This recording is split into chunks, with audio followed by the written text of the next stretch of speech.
Hey y'all, CB here at NBS Welding.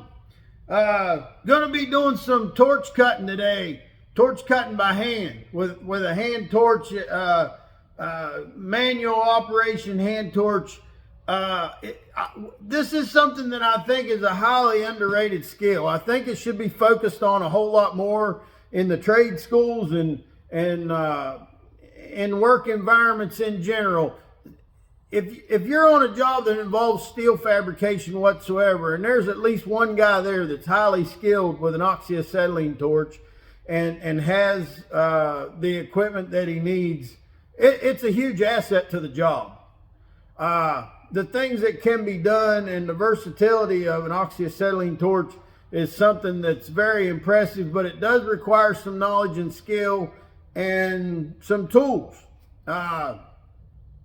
One of the most critical things about an oxyacetylene cutting torch that a lot of people don't understand is keeping the torch tip clean.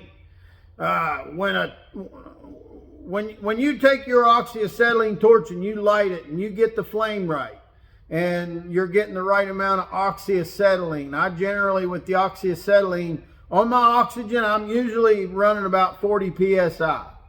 On the acetylene, I usually run about 7. With larger tips or thicker steel, I would run more acetylene. A lot of times I'd run a little more oxygen. With scarfing tips, if I'm scarfing welds or I want to cut a nut off a bolt, I might run more acetylene and less oxygen. With a heating tip, I may run more acetylene and less oxygen, like a rosebud. But what I'm going to be doing today, I'm cutting a couple of base plates for an upcoming job. They're 3/8 inch plates and they need 4 holes put in each plate. So there'll be some holes, 4 holes in the corners of the plate. I'm going to cut the plates by hand because they're coming off of a sheet that has already had some steel cut off of them, and all I need to do is just make the cut that's going to make the length. So each one is only going to take one cut. It's not like in other occasions where you have to cut 2 sides to get a plate or 4 sides to get what you need. I just got to make one cut and I'll have my plate.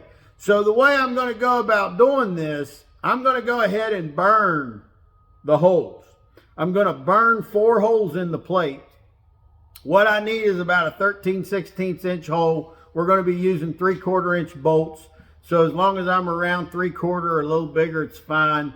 There's really no point in me taking my mag drill and drilling these holes. For what they're for, it's not going to make any difference. There's no benefit in having a machined hole as opposed to having a hole that I cut with a torch. So for efficiency, I'm going to cut the holes with a torch. Now, there's a lot of occasions where there'd be a certain job where there's an occasion where they can't cut the holes with a torch and they need to be machined. There's other times where they can't cut the holes with a torch because nobody on the job is skilled enough to do a decent job doing it that way. I have burned a lot of holes with a torch. I have a lot of jigs for burning holes with a torch that I can cut them good enough that for most applications it's fine, and there's no problem in doing that. So it's a big deal that your torch tip is clean, and that's something that a lot of people don't think enough about. But when you light your oxyacetylene torch and you hold your torch, I did a video about this. You can go back and find it, and I did a whole video on just torch tip cleaning. But here's the main idea. The hole in the center of your oxyacetylene torch is where that stream of oxygen is blowing out. That stream of oxygen is what cuts your steel. If that stream of oxygen is not blowing out nice and long and straight, then you're not cutting, you're melting. Melting steel doesn't do a good job. You want to cut it. You want that cone of oxygen, that stream of oxygen, to be blowing out of the center of your torch tip, long and straight and precise, so that it cuts the steel and doesn't melt it. You can move faster that way. You won't overheat the steel. Now, how do you know if your torch tip's clean? When you light your torch and you hold it up and you hit the oxygen and you look at the flame, what your oxygen stream is going to look like is it's going to look like two blue needles coming out. Those two blue needles are actually a cone that is the stream of oxygen that's blowing out of your torch. If those two blue needles aren't coming out long and straight, your tip's dirty. The heating holes around that center hole, they need to be clear enough to provide heat. But it's not as critical as the hole in the center. And what you want to do is find the right torch tip cleaner that fits in that hole in the center. Okay, it should slide in and out of there with just a little bit. You know, it should just barely be touching the sidewalls inside of your torch tip. And while you're doing that, at the very last minute, you should blow some oxygen and then pull the torch tip cleaner out. When you do that, that should assure, because you're blowing oxygen, that any debris that's in the torch gets blown out. Anything you knock loose comes out, and you're not just shoving stuff in there. When you've got your torch tip clean and it blows out long and straight, you're ready to cut. Now, there's a couple things I'm going to be using that you're going to see me use to make these base plates. And as far as making the holes, I'm going to be using a hole jig like this. I've probably had this one right here for, I would say, somewhere around 25 years. I've been packing this around. So it's very difficult for me to tell you how many holes I've burned in plates with this thing. This has been part of my tools for somewheres around the last 25 years. And these are washers. These are washers on a piece of 1/4x1 flat bar. And the 1/4x1 flat bar holds the washer up off the plate 1/4 of an inch. And the way I go about using this is I'll clamp this flat bar down on my steel. I'll put my torch tip inside of this washer. I'll pierce a hole in the center. I'll bring my torch tip over to the edge of the washer and follow it around the washer. Now, when you do that, one thing you need to know is the hole you're going to end up with is going to be smaller than the hole in the washer. You know, because your torch tip, the center of your flame, the center of your oxygen stream is inside of the washer some. Usually, the hole you burn is going to be about 1/4 of an inch smaller than the hole in the jig. Now, I've got a bunch of these, but this just happens to be one of them that I'm going to be using today, and I've used this thing for a long time. So what I've probably got is like this one that has a hole that's 1 1/16". That's going to burn a hole that's about 13/16 of an inch. So that's what I'll be using today. And I'm not going to be marking the holes on the plate. When I set this down there, I'll probably just line up the outside of the washer with the edge of the plate. And that'll put me about 3/4 of an inch or 3/4 of an inch or an inch on center in from the edge of the plate. And for what I'm making today, none of that's critical. It's not a big deal. I don't even need to mark it. That'll be fine the way I'm going to do that. Another thing I'm going to be using is this guide, this torch guide. I'm going to be setting this up on a line and taking my torch tip and pulling it across this aluminum guide. And this guide from Curvomark is really nice. It has magnets that hold it in place. It's aluminum, so it's really lightweight. The aluminum's very smooth and straight. This is the kind of thing that a welder like me buys. When I was welding in the drilling industry and running a business that made quite a bit of money, and every year you're looking for write-offs, you buy something nice like this. If you're a hobby welder, don't buy this. You don't have to pay money for this. You know, you'll find you a piece of 3/4 by 2 flat bar steel that you can lay down and do the same thing. You don't have to buy stuff like this, you know, to have a straight edge. Now, obviously, like I say, if you're in business, there'll be times when you're looking for a write-off for your, you know, tax write-off for your for your business, and you know, you'll buy nice tools like this, and you know, things like this. If you get one and you take care of it, it's a lifetime thing. You're not going to need another one. So I'm going to be burning this plate outside, and it's decent outside today.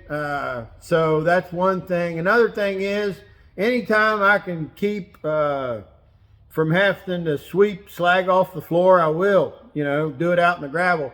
People have told me that I'm crazy, but I keep saying, if I build another work area, if I build another workshop area on my property here, it's probably not even going to have a concrete floor. I really wish this area had a gravel floor. And not all the time. Like if I'm working on my truck, I'm glad it's gravel. But doing welding and or I'm glad it's concrete, but doing welding and fabrication work, there's a lot of occasions where I just wish the floor was gravel. You know, when you get slag and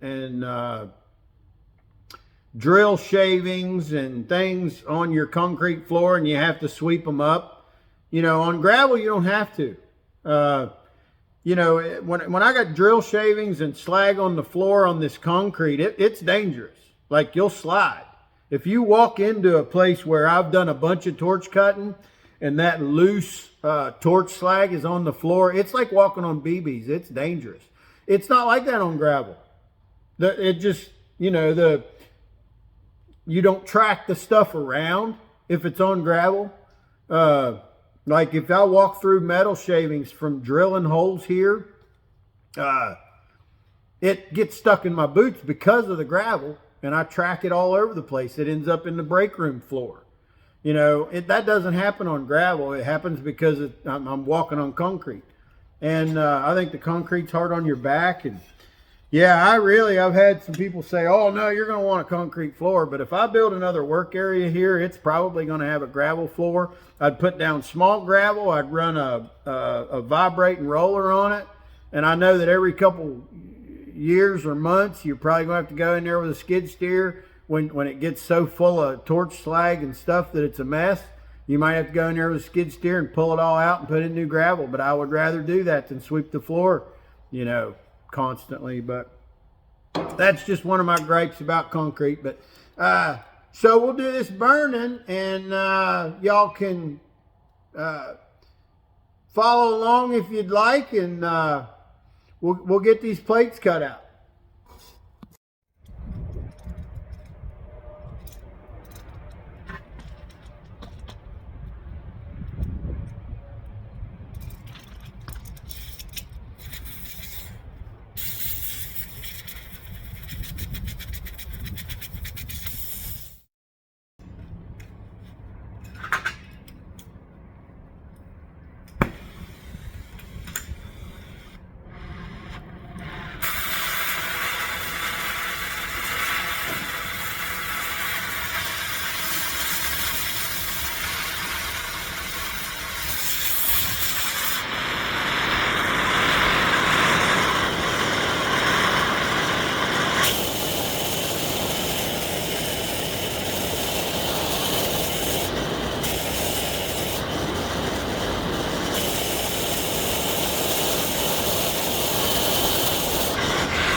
So we'll take a look at what we got here without any cleanup.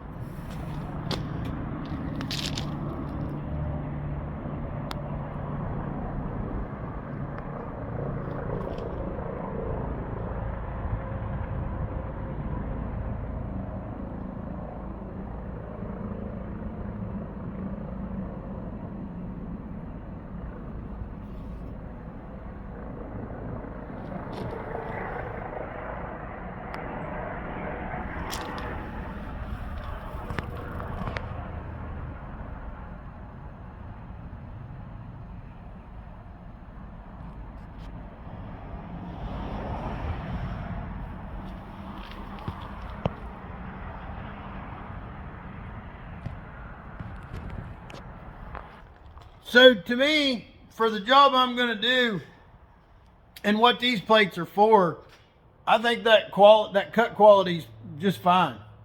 I could pretty much take one of my welding wedges and run across the bottom of those holes in the bottom of that plate and just scrape it and call it good. I might hit it with a grinder or sander anyway. There's also another tool that you can get that's probably for most applications kind of unnecessary, but something that's cool if you do deal with a lot of holes and you burn a lot of holes. This is something I bought when I was looking for write-offs. This is a hole reamer, and you can get a hole reamer like this. If you put one of these in a drill and run it in a hole like that, most people look at it and they'll never know that you didn't drill it with a mag drill, honestly. So we got one more plate to do. Let's do that other one real quick.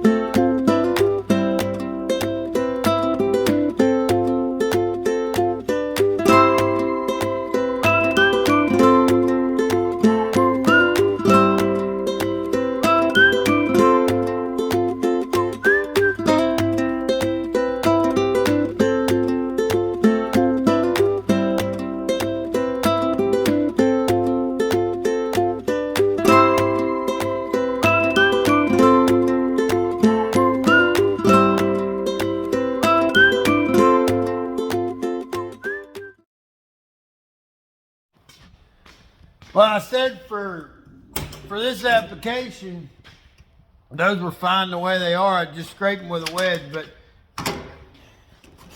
for the sake of this video and just showing, I don't know what can be done, I am going to take the reamer and grinder and clean them up a little bit and shoot some more video of it.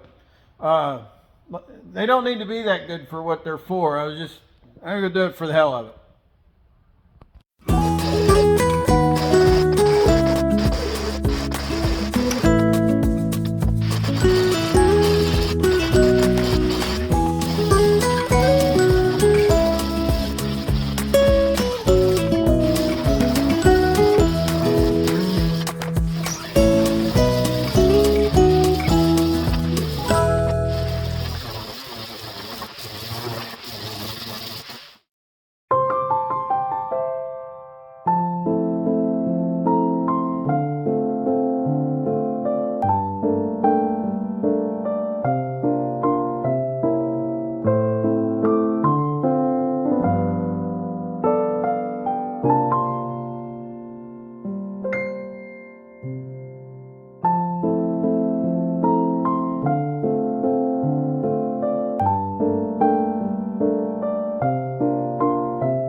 got? The MBS Welding t-shirt's got MBS Welding on the front, American flag on the sleeve.